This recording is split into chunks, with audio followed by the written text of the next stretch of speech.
یہ حضرت نعیم رضی اللہ تعالیٰ عنہ بہت مذاقی تھا، بہت مذاق کرتا تھا، سمجھے؟ طلبہ کو پکڑتے تھے، 84-85 کی پٹھان اور ان کی جنگ تھی، عورتوں کو بھی گولی مارتے تھے، عورتیں بھی نکلتی، اتنی کرفیو سخت ہے، معصوم بچوں کو بھی۔ جامع فاروقی کے طلبہ دھڑا دھڑ جا رہے تھے۔ وہ کرنل کوئی دیندار تھا، سمجھے؟ وہ بریگیڈیئر دیندار بار بار آ کر کے کہتے ہیں سلیم اللہ تجھ پہ قربان جاؤں، آپ سے مجھے عقیدت ہے، لیکن یہ بے غیرت جو ہے نا، یہ آپ کے طالب سفید کپڑے والے، خدا کی قسم ہم پرندوں کو بھی نہیں چھوڑتے، ایسے سخت وہ ہے، کرفیو ہے، طالب علم نکل رہے جا رہے ہیں، ہم ان کو کیسے ماریں؟ اور یہ ساری ڈیوٹی میری ہے، اللہ کو میری نگرانی ہے، شاہ فیصل قانون نمبر 1 پر 3 پر 2 پر 4 پر ان سب پر میں گھومتا پھرتا ہوں، یہ طالب علم سارے۔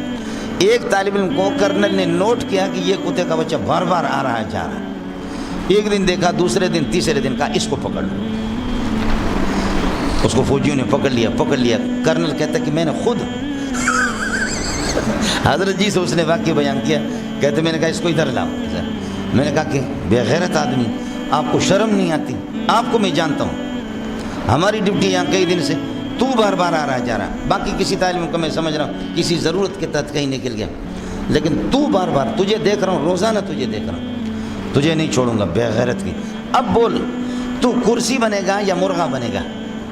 کرسی جانتے ہو کتنے مشکل ہے کرسی بننا، آدمی کے پاؤں سن ہو جاتے ہیں، گھٹنے سن ہو جاتے ہیں، بتاؤ کرسی بنو گے یا مرغا بنو گے؟ دونوں میں سے ایک۔ اس نے کہا کہ نہیں میں ہیلی کاپٹر بنوں گا۔ خدا کی پناہ مولی صاحب، اس موقع پر بھی ظالم کا بچہ ڈر نہیں رہا، اس نے کہا کرسی بھی نہیں بنتا اور مرغا بھی نہیں بنتا، کیا بنوں گا؟ ہیلی کاپٹر۔ تو فوجی نے کہا کہ وہ ہیلی کاپٹر کیا ہوتا ہے، کیسے بنے گا تو؟ کہا تو مجھے چھوڑ، میں کیسے بنتا ہوں، تھوڑا سا کچھ فاصلے پر فاصلے ہو جیسے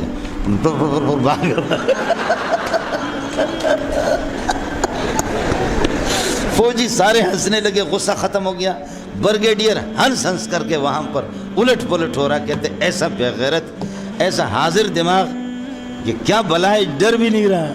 کہتے ناک کو اس کا حضرت میں نے پکڑا، کان بھی پکڑا، میں نے کہا بے غیرت تجھے نہیں چھوڑوں گا، تو آدھی مجرم ہے، تو آدھی مجرم، بول کرسی بنے گا یا مرغا بنے گا؟ کہا نہیں میں ہیلی کاپٹر بنتا ہوں۔ میں نے کہا کہ ہیلی کاپٹر کیا؟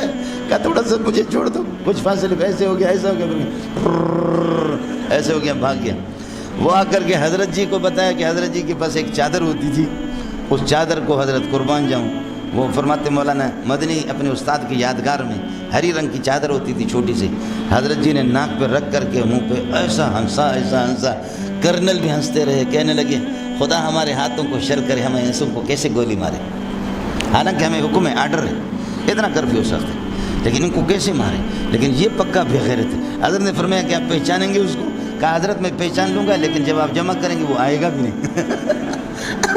اب لڑکوں کو جمع میں پہچانتا ہوں اس کو، لیکن یہ کہ وہ جب آپ جمع کریں گے وہ آئے گا بھی نہیں، اتنا شریر قسم کا، میں نے ایسا بندہ نہیں دیکھا۔ طلبہ جی طلبہ ہے، کیا کرو گے طلبہ؟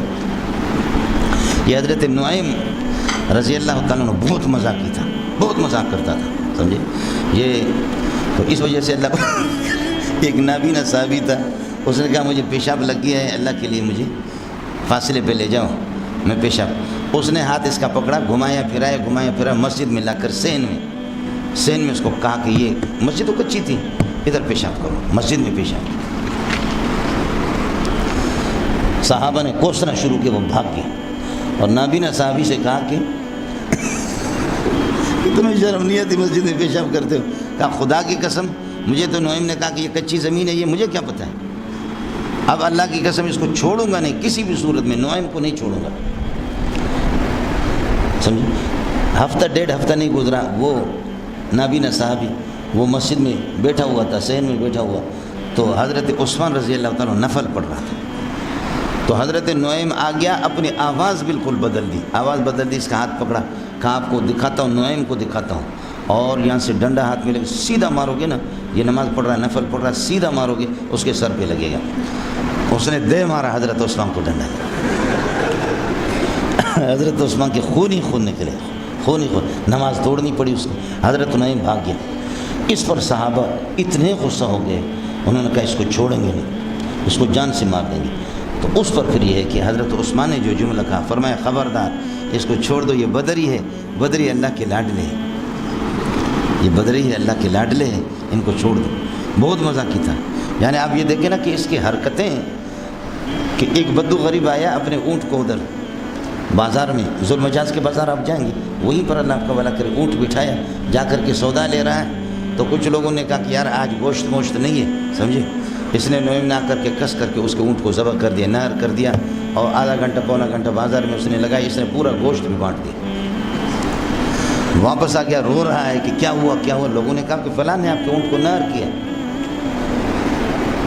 پکڑا اس کو، کہا کہ میں نے نہیں کی، جاؤ حضرت سے پیسے لے لو نا، جاؤ حضرت سے پیسے لے لو۔ ساتھیوں نے کہا تھا مجھے کہ حضرت نے کہا ہے، جا کر کے حضرت سے۔ حضرت نے اس اونٹ کی قیمت اس کو دی اور اس کو کہا خدا کی بندی آپ کس قسم کی حرکتیں کرتے ہیں۔ یہ کئی دفعہ ایسی حرکت کی کہ توبہ پڑھ کر کے ہنس کر کے تمہارے یہ کہ پیٹ کے اندر تکلیف ہوگی۔ سفر کے دوران حضرت بلال کی بھی اس کو بھوک لگی تھی، ابو بکر تھے، آپ صلی اللہ علیہ وسلم، کچھ صحابہ تھے، بھوک لگی تھی اس کو۔ حضرت بلال کے پاس ستو تھے، کھجوریں تھیں، کہا یہ کھجور مجھے دے دو، کچھ دے دو، مجھے بھوک لگی ہے۔ بلال نے کہا کہ حضرت بلال نے کہا کہ نہیں میں نہیں دے سکتا۔ اس نے کہا مجھے رب کی قسم ہے، اس خدا کی ایسی حرکت کروں گا تیری نسلیں یاد رکھیں گی۔ تو حضرت بلال نے کہا کر جو کچھ تجھے کرنا ہے۔ حضرت صلی اللہ علیہ وسلم اور ابو بکر اس وقت کہیں نکلے تھے، یہ یہاں بیٹھا ہوا تھا اور یہ توشہ کو سنبھال رہا تھا، راشن کو سنبھال رہا تھا، اور اس نے اکیلا مانگا، اس نے دیا نہیں۔